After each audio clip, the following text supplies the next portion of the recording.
Support comes from the Missouri Forest Products Association, providing more than 41,000 jobs in the production of wood pallets, railroad ties, white oak barrels, hardwood floors, and more. Details at choosewood.com. It's Thursday, September 29th. This is The Gateway. I'm Wayne Pratt. Many in the St. Louis region are still recovering from July's record rain and flood. Some say it's another sign of changing weather patterns. Even when I was growing up, the weather wasn't this crazy. Even when I was growing up 40 years ago, it was not this crazy.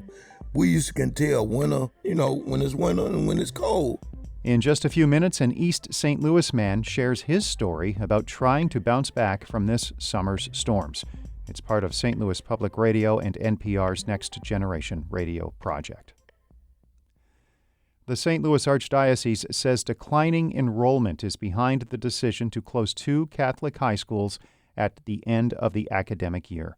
St. Louis Public Radio's Kate Grumke reports the move is a surprise for alumni and students. On Wednesday, school leaders and families were still processing the potential closure of Rosati Kane and St. Mary's. Both are Catholic high schools in the city. Sarah Morris has been teaching at Rosati Kane for more than 20 years. This has been my passion, my joy, my privilege to teach these amazing young people.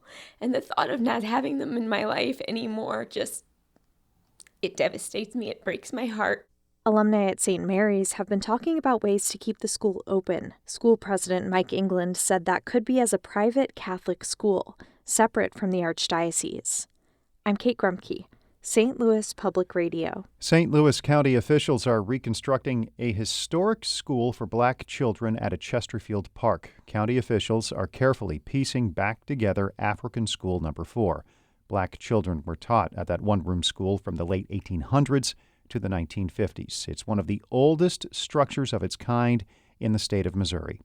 Doris Fraser was a substitute teacher at the school. She says she is grateful a piece of Chesterfield's history is being preserved. I'm 91 years old today, and I'm very proud to say that I am very proud to live in the city of Chesterfield.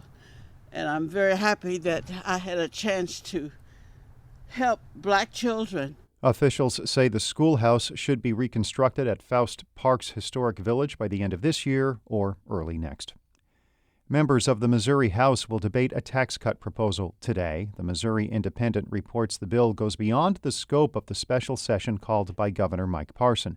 A committee has approved the measure with a price tag of nearly $2 billion. The governor's tax cut proposal totaled $700 million. House Budget Committee members are including an amendment to cut the corporate tax rate, and it would eventually go down to zero if revenue goals are met. St. Louis has a new plan to directly invest in parts of the city that have long been overlooked.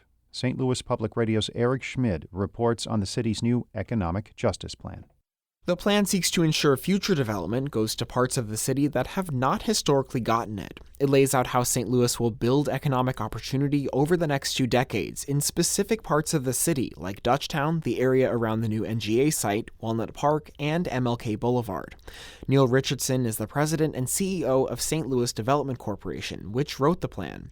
He says part of it includes reviewing how specific developers have acted. We're vetting those developers to ensure that you're a good neighbor, ensure that you are actually aligned with our vision for making St. Louis a more equitable city for all people to thrive. Richardson says this will help his organization avoid developers who have harmed neighborhoods in the past. I'm Eric Schmid, St. Louis Public Radio. 2 artist groups in St. Louis are planning a stage production next year that will include Latino stories. Latinx Arts Network and Encore STL plan to collect video and audio stories from Latinos throughout the region. Here's St. Louis Public Radio's Andrea Henderson. The production Cuéntame, or Tell Me, will include stories about heritage, love, family traditions, migration, and culture. The Latinx Arts Network and Encore STL want people in the St. Louis region to learn about the area's diverse Latino population by listening to accounts from community members. Carol Lara is a board member with the Latinx Arts Network. She says the production can help unite communities that typically don't interact with one another. One family might be getting together over rice, beans, and plátanos, and another might be getting together over macaroni and cheese, but we all kind of have these shared experiences, but we think we're so different. Laura also hopes the stories help Latinos heal from past traumas. I'm Andrea Henderson, St. Louis Public Radio.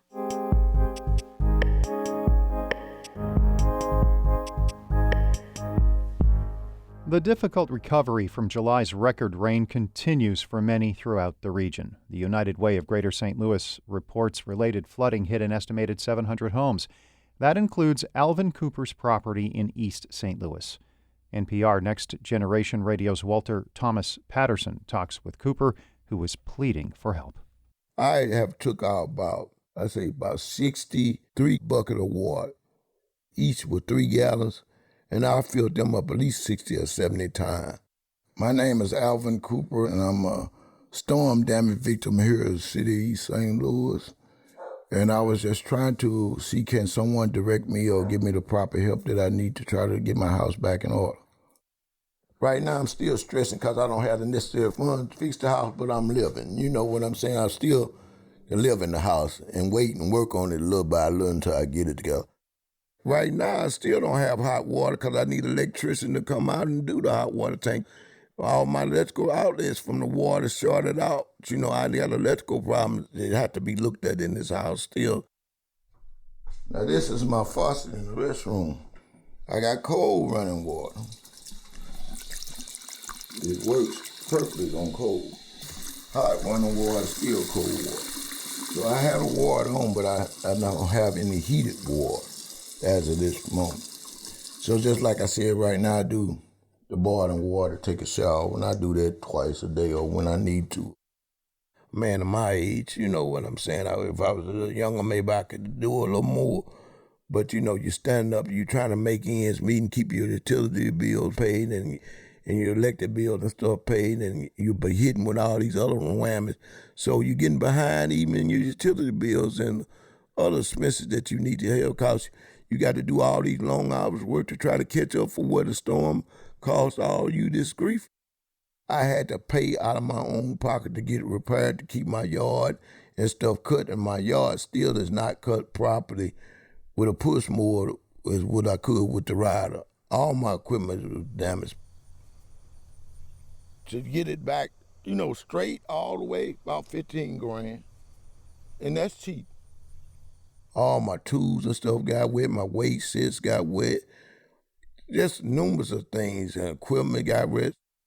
Oh man, the list go on and on and on. 60 items back there. So that's what I've been cutting all this big yard with a push mower by myself. And it's kind of, I'm up in age and I can do it, but it's a lot on me.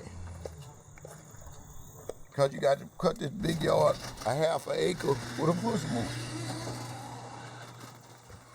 I don't have pride in my home right now the way it look and the way the damage of the storm caused.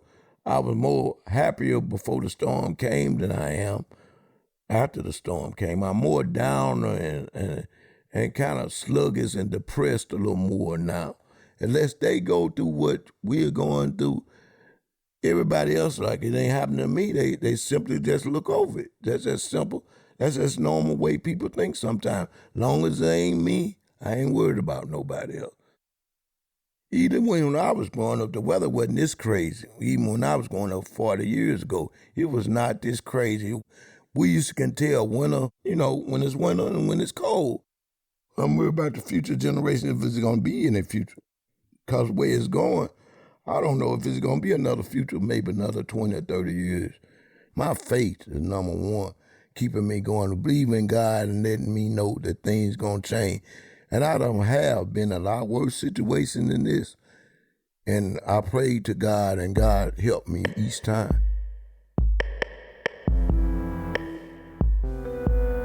That's East St. Louis resident Alvin Cooper speaking with NPR Next Generation Radio's Walter Thomas Patterson. Walter was among 6 young reporters involved in an intensive radio boot camp this month at St. Louis Public Radio as part of NPR's Next Generation Radio project. Before wrapping up, If you remember 1995, then you'll also recall that this song was everywhere. As I walk through the valley of the shadow of death, I take a look at my life and realize there's nothing left. Rapper Coolio's Gangsta's Paradise was from the movie Dangerous Minds. It was Billboard magazine's top song of 1995, and ever since it has made several best songs of all time lists. We wanted to bring it out today, following word from California that Coolio has died. He was 59.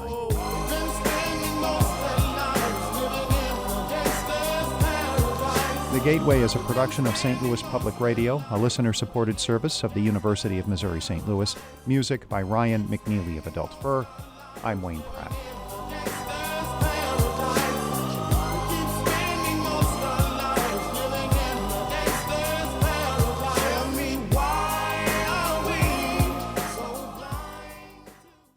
Support comes from the Missouri Forest Products Association. Missouri produces wood pallets, railroad ties, white oak barrels, hardwood floors, and more. Details on the variety of products made in the state are at choosewood.com.